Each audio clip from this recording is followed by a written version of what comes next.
ಶ್ರೀ ಗುರು ಬಸವಲಿಂಗಾಯ ನಮಃ. ವಿಶ್ವಗುರು ಮಹಾತ್ಮ ಬಸವಣ್ಣನವರನ್ನು, ವಿಶ್ವಜ್ಯೋತಿ ಅಕ್ಕ ಮಹಾದೇವಿಯರವರನ್ನು, ಸಕಲ ಶಿವಶರಣರನ್ನು ಎನ್ನ ಹೃದಯ ಮಂದಿರದಲ್ಲಿ ನಿಲ್ಲಿಯುತ್ತಾ, ಭಾರತೀಯರೆಲ್ಲರಿಗೂ ಅನುಭವ ಮಂಟಪ,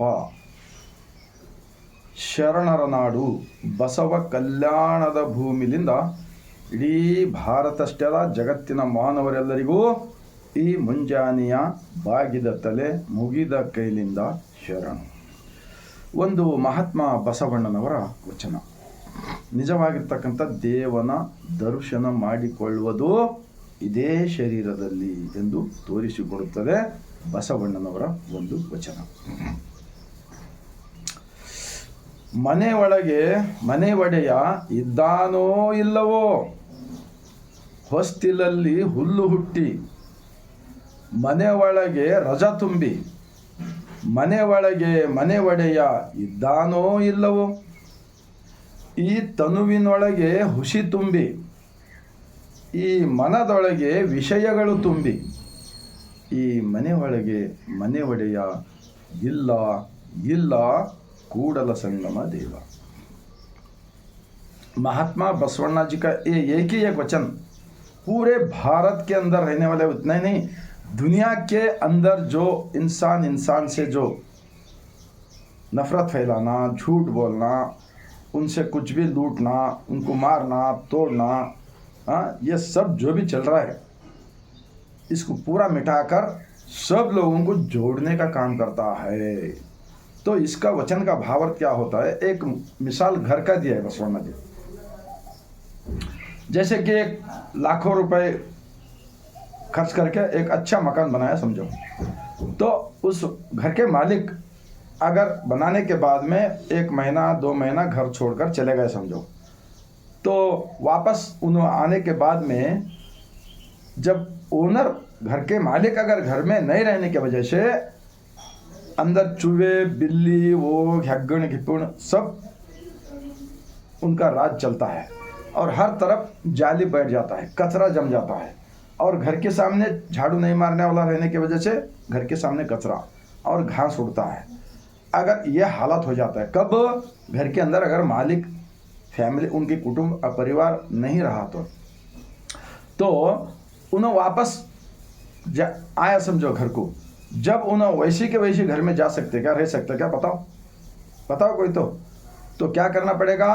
पूरे घर को साफ सफाई करना पड़ेगा, घर के दरवाजे के सामने का कचरा निकालना पड़ेगा.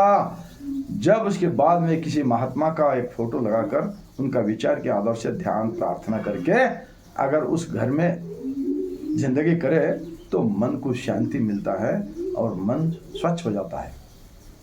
ऐसा ही एक मिसाल दी है. तो ये शरीर ही एक घर, ये घर किसका है? सृष्टि का मालिक हमारा सबके अंदर है, सबके अंदर है.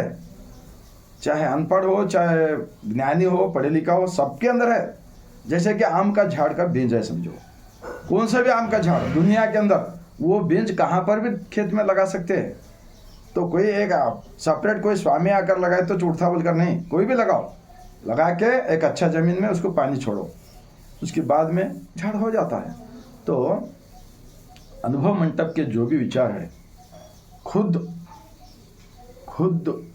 भूख लगे तो खाना खाना पड़ेगा, अगर शादी को उम्र गए तो खुद शादी करना पड़ेगा, अगर कुछ मेहनत करे तो खुद मेहनत करे तो खुद को कुछ भी मिलेगा. तो हर चीज़ अपने हिसाब से ही करना पड़ेगा. दूसरों का बीच में ब्रोकर का जरूरत नहीं है. ಹೊಸ್ತಿಲಲ್ಲಿ ಹುಲ್ಲು ಹುಟ್ಟಿ, ಮನೆ ಒಳಗೆ ರಜಾ ತುಂಬಿ, ಮನೆ ಒಳಗೆ ಮನೆ ಒಡೆ ಇಲ್ಲ, तनुविनೊಳಗೆ ಹುಸಿ ತುಂಬಿ, मनदೊಳಗೆ विषयಗಳು ತುಂಬಿ, शरीर के अंदर एक दूसरे के साथ नफरत फैलाने का, उनके साथ झगड़ा लगाने का, एक सच्चाई विचार को, जैसे कि अनुभव मंटप का विचार को 12वीं शताब्दी के अंदर इतना बड़ा सच्चाई को, सच्चाई का विचार दुनिया के अंदर सबसे पहला पार्लियामेंट, तो उन शरणों का हत्या क्यों किया गया, उनकी वचना क्यों जलाया गया? वचन में मिलता है. और एक बसवण्णा जी का वचन है, जज्जने जरिदेनु जज्जने जरिदेनु जज्जने जरिदेनु नोड़ಯ್ಯ, ಬಿಬ್ಬನೆ ಬಿರಿದೆನು ಬಿಬ್ಬನೆ ಬಿರಿದೆನು ಬಿಬ್ಬನೆ ಬಿರಿದೆನು ನೋಡಯ್ಯ, ಕೂಡಲ ಸಂಗಮ ದೇವ ನಿಮ್ಮ ಶರಣರನ್ನ ಅಗಲಿದ ಬಳಿಕ ನಾನೊಬ್ಬನೇ ಉಳಿದೆನು, ನಾನೊಬ್ಬನೇ ಉಳಿದೆನು, नानोब्बने उलिदेनु ನೋಡಿ। 3 बार बोला है बसवण्णा जी। बसवा कल्याण के अंदर 893 साल पहले जो इन बेईमानों ने, इन राक्षसी लोगों ने, इन मनुवादी लोगों ने, इन कुतंत्रवादी लोगों ने, इन स्वार्थी लोगों ने सच्चाई को मिटाने का बार बार कोशिश कर रहा है। अभी भी उनके दिल में बसवण्णा जी का विचार अगर आए तो हमारा बैठ के खाने का चले जाएगा। ये इनका माइंड सेटअप है। तो मैं इतना ही कहूँगा।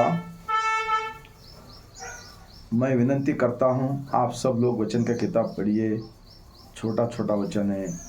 प्राणी पक्षियों का कोई उनको ज़रूरत नहीं है, उनका चाल एक ही तरह है।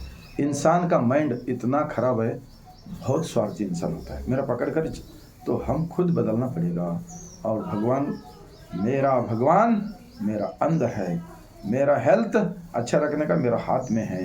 तो इस विचार से अगर चलेगा तो गाड़ी चलाने वाले, ड्राइविंग करने वाले, खाना पकाने वाले, खेती के काम करने वाले, मिलिट्री में काम करने वाले, पुलिस काम करने वाले, जो भी मेहनत करने वाले मैकेनिक हो, सब लोगों का दिमाग एक अच्छा तेज दिमाग बनेगा और ज़्यादा से ज़्यादा ज्ञानी होगा। उनका हर काम अच्छा सफल होगा। इतना मैं बोलते हुए आप सबको मन को लगा, दिल को लगा, तो 145 करोड़ भारतवासियों को ऐसा विचार पहुंचने का काम कीजिए।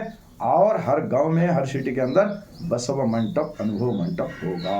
और आगे के दिनों में बसव युग से ये दुनिया के अंदर सब लोग खुशी से रह सकते हैं। इतना मैं बोलते हुए लास्ट में और एक बार बसवा कल्याण की ज़मीन से पूरे दुनिया के लोगों को सर झुकाकर शरण करता हूँ।